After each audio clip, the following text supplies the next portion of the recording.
Hello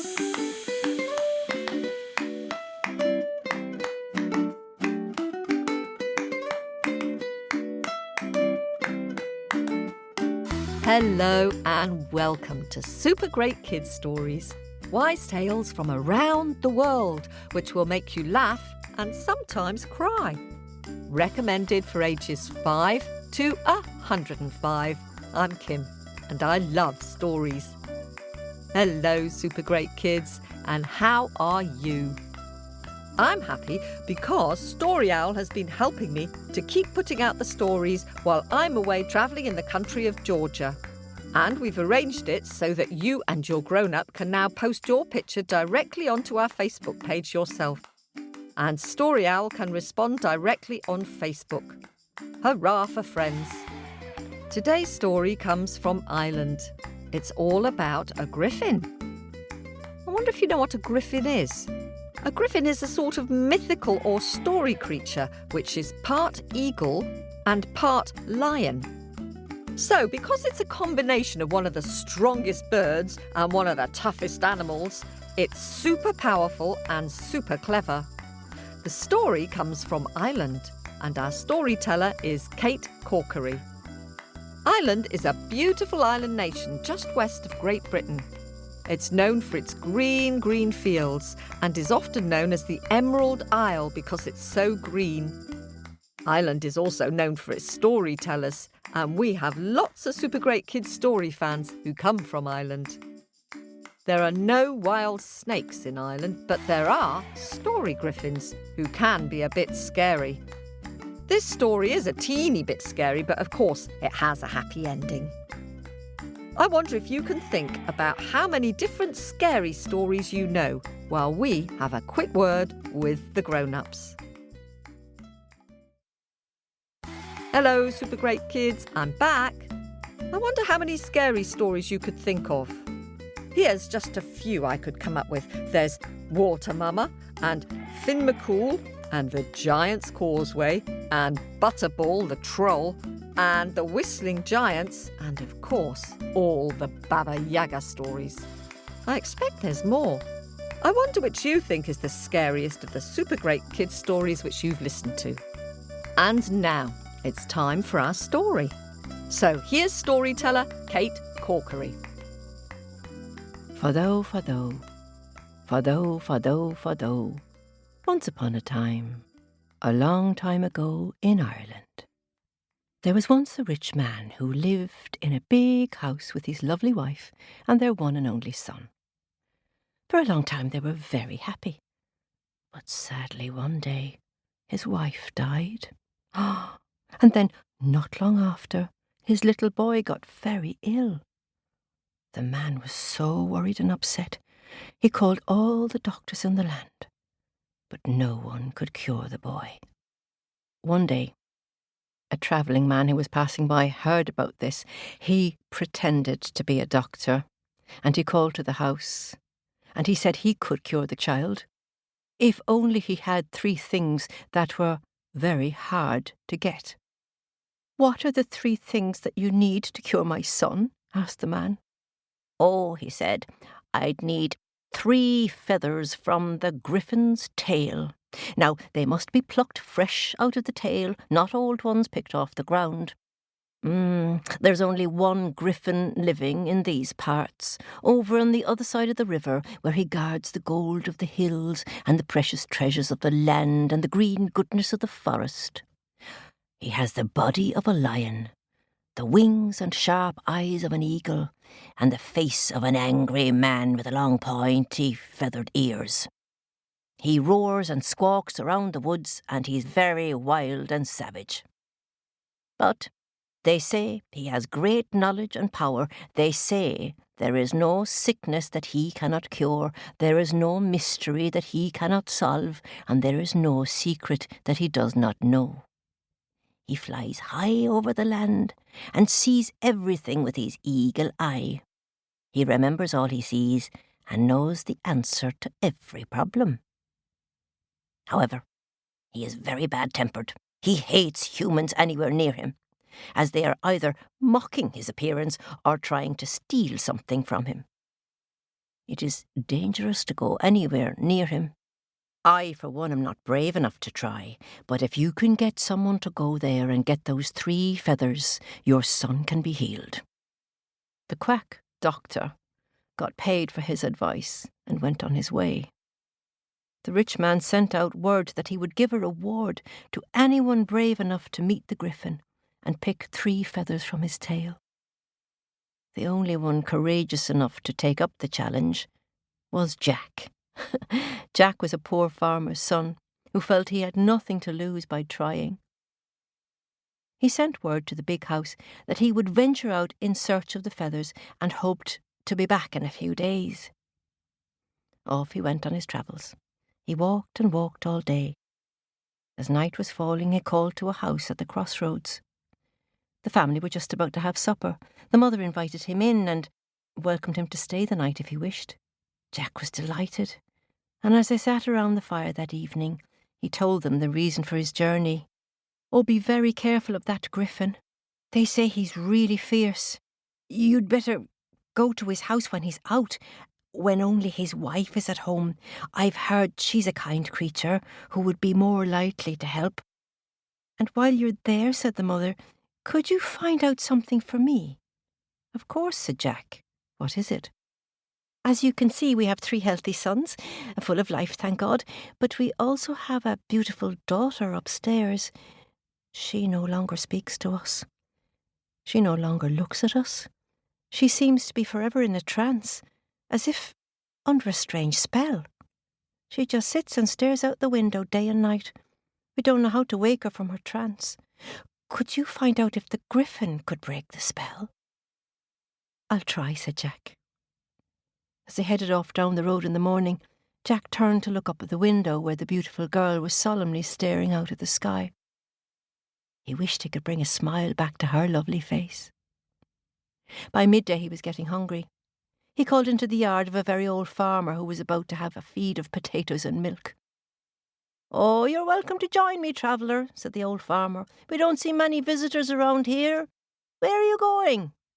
Jack told him, and the old farmer gave some warning. "Avoid meeting the Griffin if you can. Make your request to his wife while he's out. But if you do meet him, maybe you could ask him something from me while you're there." "What do you need?" said Jack. "Well, I've worked hard all my life and put every penny I earned into that big iron chest over there. I was saving for my old age. And now that I'm old and need the money, I can't open the heavy box, for I've lost the key and can't find it anywhere. Can you ask the Griffin if he knows where the key might be?" "I'll try," said Jack. And off he went along the road again. He kept walking until late evening, when he reached the river bank. There was no bridge over to the other side, but he saw a man rowing a small boat over and back, over and back. That's what he did all day. He rowed passengers over from one side of the river to the other. "Could you row me across the river?" asked Jack. "I can," said the man. Jack hopped in. "Where are you going?" asked the ferryman. "I'm off to get 3 feathers from the Griffin's tail, and I'm told he lives in the deep woods at the other side of the river." "He does," said the ferryman. "You'd want to be very careful of him. He's very crafty, very dangerous. He's as strong as a lion and as powerful as an eagle." "So I've heard," said Jack. "So I've heard. But they say his wife is helpful." "That may be," said the ferryman. "But you'd want to be careful all the same. They say the Griffin can solve any mystery he puts his mind to, and I wish I could get the solution to my problem." "What's that?" said Jack. "I'm exhausted, forever going over and back across this river. Day and night for years I've been rowing this little boat over and back, over and back. I can't seem to stop. It's as if I'm stuck to the boat and can never get out. Could you find out the reason why I'm compelled to stay like this?" "I'll try," said Jack. And he got out of the boat at the other side and started to walk through the forest. It was getting late now, and the woods were dark and scary. Jack couldn't see where he was going. He felt dry leaves and twigs crackling under his feet. He felt bushes and branches brush his face. He heard owls hoot, hoo, hoo, hoo, hoo, and bats fly past him. He heard wolves howl, ow, ow, and foxes call. He felt the rough bark and the soft moss of trees as he made his way uphill. Then he smelt the smoke coming from a chimney. He looked up and saw the lights of a castle on a cliff up ahead, and he knew he had reached his destination. Jack crouched behind a rock for quite some time. His heart was thumping as he watched and waited. Suddenly, the big iron gates swung open, and out flew the scariest creature he had ever seen. The Griffin roared like a lion, wah, and screeched like an eagle, before taking off high into the night sky. His powerful wings flapped over Jack's head, and with a loud whoosh, the Griffin flew towards the full moon over the river. Jack then sneaked up to the wooden door of the castle and knocked gently. A small roundy lady in a red shawl opened. "I've come to ask help from the Griffin," said Jack. "Oh, he's my husband," said the lady, "but he has a fierce temper, and he hates to see any strangers round the place. But tell me what you want from him, and maybe I'll be able to help, whatever it is." Jack told her about the sick boy who needed 3 feathers to get well. He told her about the girl in the trance who needed to wake up, about the old farmer who lost the key to his fortune, and the ferryman who could never get out of his boat. She said she would do her best to help, but Jack would have to hide quickly in the cupboard, as the Griffin would soon be home for his supper. Sure enough, the door burst open. In blew the enormous Griffin, with a huge ox in its talons. He howled like a lion, and he screeched like an eagle. "Arr, arr, I'm hungry, wife. Make a tasty supper. Ah, ah, ah, ah." She straightway pulled out a big cauldron, and soon she had a succulent stew bubbling over the flames of the fire. While Jack hid in the cupboard, the Griffin and his wife ate a hearty meal, and eventually, they went to bed. The Griffin fell asleep straight away and started to snore and whistle.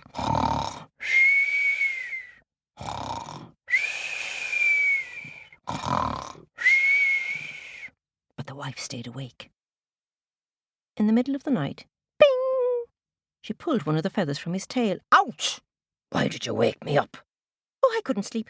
I was wondering why a healthy girl would be stuck in a trance without moving or speaking for months." "Oh, I know of a girl over the river who has been under a spell since the day she went stealing birds' eggs," said the Griffin. "There's a lock of her hair still stuck in a swallow's nest in the barn. The minute that lock of hair is put into her hand, she'll be as good as ever she was. But she must learn her lesson never to steal birds' eggs again." The Griffin fell back to sleep.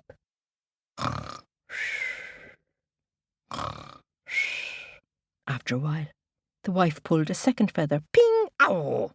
What's wrong now?" said the Griffin.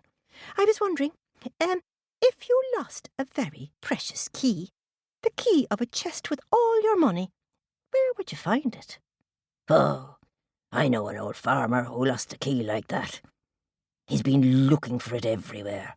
If only he knew that it fell out of his pocket a few years ago and slipped down a crack in the floor of his own kitchen.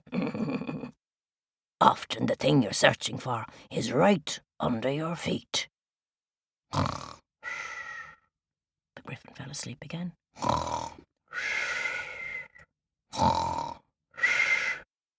After another while, the wife pulled a third feather. Bing! "What's wrong now? Why can't you let me sleep?" "I've been wondering about that ferryman who is forever stuck in his boat, unable to get out." "Oh, that foolish fellow rowing over and back across the river. If only he knew. It would be easy for him to leave if he would simply hand the oars to the next person who gets into the boat. Then they would have to stay and row, and he could go free. Now will you let me get some sleep and have a night's rest without waking me up again?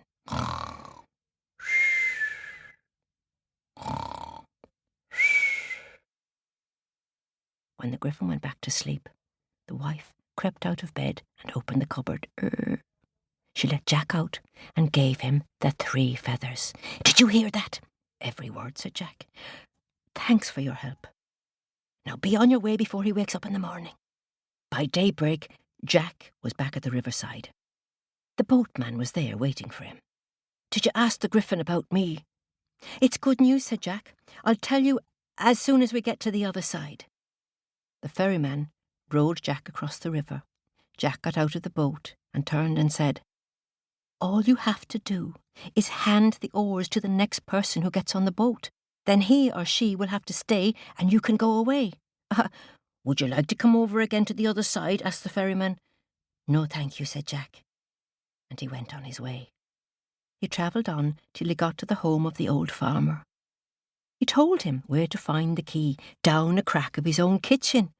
The farmer was so grateful that when he got to open the chest at last, he gave Jack fistfuls of money to fill his pockets.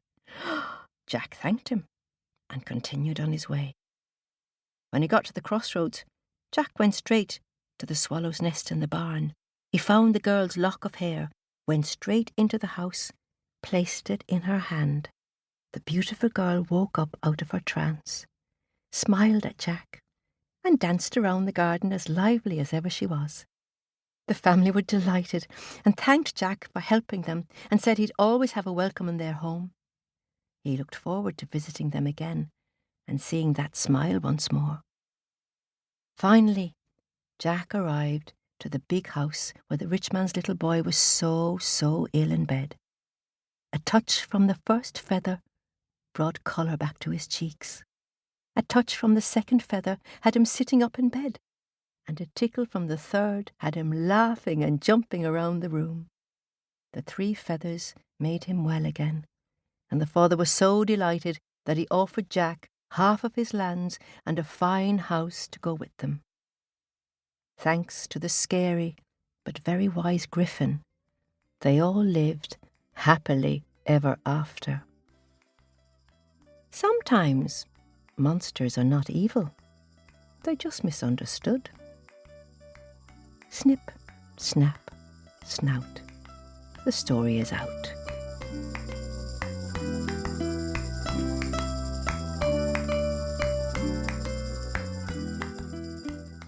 Oh, thanks for that story, Kate. What a brilliant tale. It was a little bit scary, wasn't it? I don't think I'd have been brave enough to go and seek answers from the Griffin. What about you? Do you think you'd have gone to see him? I wonder if you could draw a picture of a griffin, part eagle, part lion, with a long pointy face with feathered ears. Do send it in if you draw one so we can see what you came up with. It's time now for me to dig deep into my bag of happies and say some thank yous. First, I'd like to say a very big thank you to all our subscribers. You're helping us to keep making this podcast. Thanks to all our Patreon and Apple subscribers. Hello to Patreon subscribers Aaron, who is 7, and Henry, who is 5, from London, who at the moment are on a road trip around Latvia. If you're an Apple subscriber and would like a mention, do let us know. If you'd like to give a one-off donation of any amount on Ko-fi or subscribe to our podcast on Patreon and get to join our Owlets Club and bonus stories, early access and ad-free, then go to our website on supergreatkidsstories.com. Or to subscribe on Apple and get all those benefits, including joining the Owlets Club, then go to Apple Podcasts. And thank you to Nia, who is 7, and Freddie, who is 5, who sent a photo of Baba Yaga's hut, which they found in the Discovery Children's Story Centre in Stratford in London. They said luckily the hut didn't run away while they were playing in it. Whew, just as well, Nia and Freddie. Now, You've all been drawing and sending just splendid pictures of our stories to share on our Facebook page. So here's some thank yous to super great kids who've sent in pictures recently. What a marvellous picture of the Russian story Baba Yaga and Masha the Clever, drawn by Milo May, who is 4 from Los Angeles in California. Milo May, I love this picture with Baba Yaga right in the middle, bossing poor Masha around and making her do all the chores. I like the way too that you've given her 2 broomsticks to show how much work there is to do. Just lovely. Thanks very much for sending it all the way from Los Angeles. And Neve, who is 7 from Brisbane in Australia, has sent a lovely picture of Baba Yaga chasing Masha through the woods because she wants to eat her. What a great picture, Neve. Your Baba Yaga has so much energy, and I like the way Masha looks scared and is running with her mouth open. And there in the distance is Baba Yaga's hut, surrounded by the skulls on sticks. Thanks very much for sending this all the way from Brisbane. And 5-year-old Bio from Kailua in Hawaii has sent a very fun picture of Baba Yaga. Theo, I love the little black and white cat with pink ears and your big smile as you ride on the broomstick. Your Baba Yaga looks terrifying. Well done. I wouldn't like to bump into her in a dark woods. I wonder if you could make up a story about you and your cat rescuing Vasilisa, or Masha the Clever, on your broomstick. Thanks for sharing this. And 5-year-old twins Thea and Seraphine from Hong Kong have sent in some lovely pictures. They're so creative and full of fun. Great writing too, Thea. I love your Nancy with his jaunty red hat and his long red tongue dipping into the bowl of hot soup. Just brilliant. And Seraphine, your picture of why the sky is far away is so cleverly done, with the different colours representing the many different flavours in the sky. And the way you've got the sky looking a bit like a jigsaw puzzle with pieces missing. I wonder which flavour you'd choose. Both of these pictures are super great. Thank you very much. And what a lovely picture from Eva, who is 4 from Oxfordshire. I really like your drawing of the rainbow snake in his tunnel, Eva. It's full of imagination and ideas. I like the way you've given him stripes and spots, and the way you've filled the tunnel with light and windows so it won't be too dark for him. And by writing out the numbers to help him count the steps on his way down to the tunnel, it's a very good idea. Thank you so much for sharing this. And Rosie, who is 4 from Chobham in Surrey, has drawn a beautiful picture of the Snake Sister story. I love all the little details, Rosie, like Snake Sister's hair in bunches and the beautiful dress with all the colours of the sun and sky upon it. And the little waves lapping on the beach at the bottom of the picture. It's just super great. Thank you. And Silas from the beautiful country of Georgia has sent us a fabulous drawing of Anansi and the hot pepper soup. I love the way you've got Anansi sitting at the table and the way you've put the soup with all the steam coming out of it to show how hot it is. Just lovely. Thank you, Silas. That's it for this week. If you'd like to see these pictures, they're all on our Facebook page at facebook.com/supergreatkidsstories. And thanks to all our subscribers for making this episode possible. And if you're a subscriber in the Owlets Club, I hope you're enjoying the word searches, the storytelling tips, and the book recommendations. Keep telling your stories, and I'll see you soon. This podcast was produced at Wardour Studios in London.